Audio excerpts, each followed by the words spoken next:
Hi, my name is Diaz-Cintron. I'm married with 7 kids total. I have 2 stepchildren who are 17 and 14. And then my husband and I created 5 kids, 2 of which are heaven side, and 3 are our earthlings. And our earthlings are 6.5, 3.5, and 9.5 months. We live in Philadelphia. We go to church in Philadelphia. We attend Bethel Temple Community Bible Church in North Philly, right in Kensington. We've been married for 9 years. We've been attending Bethel for 10 years, and we are members there. I was saved when I was, I think, 8 or 9. So I've been a believer for about 26 years. But I think only recently, like in the last couple of years, do I think or feel as though God has been, actually, now that I think about it, going back to even our first loss, which was in 2009, so 9 years ago. Wow. 8.5 years ago, technically. Do I think that God has been training me in a specific way, and only more recently has kind of been revealing where that training is heading, if that makes any sense. So our journey with loss has been through miscarriage. We lost our first the same year that we were married. Got pregnant a lot faster than I thought.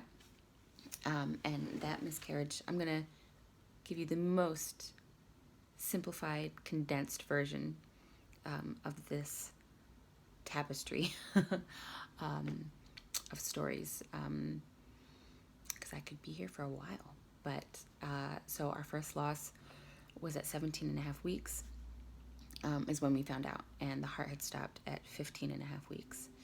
We had a DNC, and it was our first pregnancy, and so I was shattered.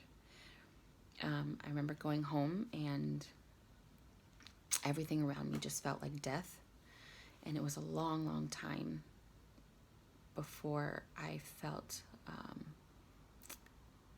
like I was able to smile and laugh, looking at the world around me. And when I did, I remember inhaling this big, like, peaceful sigh, and it was as if, God was just whispering to me, "You're gonna be okay." And we had just had a blizzard that year, and so I was looking out our door, our front door. I opened it, and everything was just white. It was covered in snow, and it was just such a serene moment.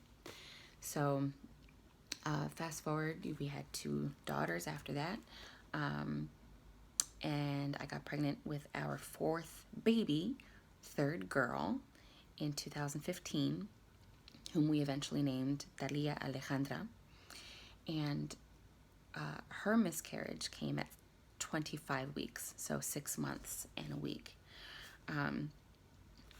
And I, for her, it was a vaginal delivery, which was exactly what I was hoping for and what I desired in my heart. And so that's what it was. I delivered her on March 22nd, 2016. She was on call, which means she came out in the amniotic sac. And we spent 32 hours with her in the hospital. They gave us they call it a cooling cot, which is like a Moses basket with a cooling pad inside that preserves the baby, and you're able to spend time with your child before leaving in the hospital. And there's no rush. They don't rush you out. You don't have to be out by a certain time. So we spent 32 hours with her. Did all the things that a mama does. I prayed with her and sang with her, read to her, slept with her, and it was a beautiful time. The key for me in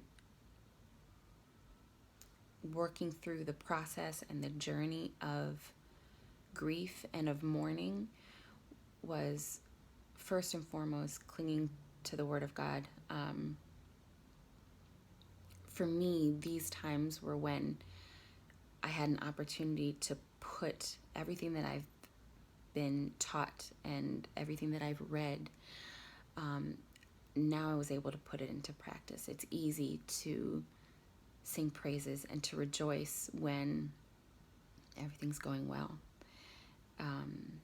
But to choose to praise in the middle of the storm and to choose to rejoice, and it doesn't lessen the pain, but it's a conscious decision that we make. And so I clung to the word. I literally slept with my Bible in my arms after Angel's passing. That was literally the only thing that helped me to survive. With Dalia's passing, we did join a support group through the hospital, and that really was helpful. But it wasn't my source. It was in addition to my source, which is the Word of God. It's certainly a process, and what I think, grief and loss is hard for everybody. It's hard for the person who is experiencing it, and it's hard for the people who are around that person because they don't want to be insensitive. They don't want to trigger a memory or anything that they might think will send that person spiraling. So what I think is so key for people who are around someone who is experiencing this kind of loss, or any loss really, but I'll speak specifically to miscarriage, is that we want to talk about our babies. They are our children, just like any of our others, if we have others, and we don't want them to be forgotten. Just because they're not here on earth doesn't mean that they never existed, doesn't mean that they never were. Our bodies felt them. Even if we never felt them move, our bodies knew we were pregnant. And we, those dreams and those hopes of motherhood and parenting are alive the moment you find out. And so, people need to understand that we want to talk about our experiences. And when we are talking about them, we don't need to be fixed. We're broken. The only fixer of that is the Lord, but we don't need to be given one-liners that you're hoping will just make the sad go away because it's uncomfortable. It's okay to be and sit in that discomfort. I'm checking the email to make sure I don't miss any points that were key for this video, and I'm already at my max. See, I told you I was going to try and keep it so condensed.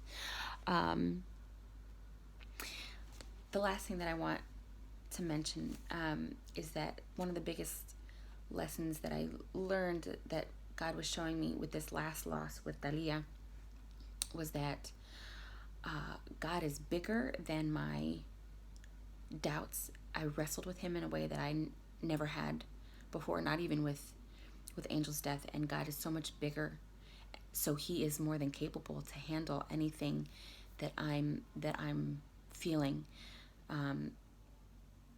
Me wrestling with him, my anger, my doubt, I doubted for the first time ever, and that was a scary place for me to be as a long-time believer. And part of our journey too was with my son. I got pregnant right away, and I had a uterine rupture, and he almost died. And so he was born early, and he was born this 2 days before I had delivered Dalia the year before. And so how God has been weaving all of those stories together for a purpose has been almost like an out-of-body experience to look back and with an aerial perspective.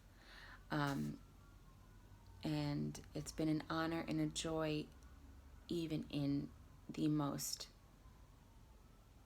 earth-shattering, devastating moments of my life. So if I'm able to be part of the conference, maybe I can elaborate a little bit more, depending on what questions are asked. But I love talking about my kids, all of them. So I I hope that's what you need.